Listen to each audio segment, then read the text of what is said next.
Законот за заштита на пределот на Матка и Законот за заштита на парк Шумата Водно се во завршна фаза на изработка и со нив ќе се регулираат зоните на строга заштита во овие подрачја, изјави денеска заменик министерот за животна средина Јани Макрадули пред почетокот на работилницата подготовка на национален интегриран план за енергија и клима за периодот 2020-2030 година.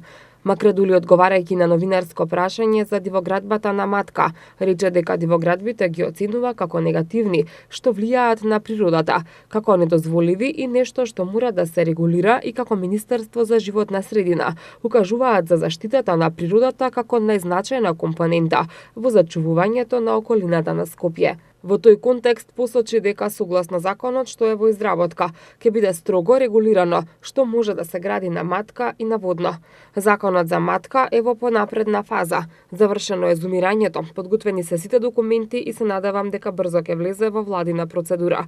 Истото тоа го очекувам до крајот на годинава да го направиме и за Водно, за конечно да се стават на законска основа, што се може да се прави, а што не во овие природни убавини, рече Макрадули. Истакна дека со законските одредби ќе се дефинираат зоните, која зона ќе биде за строга заштита, која е за активно управување и која е за одржлив развој.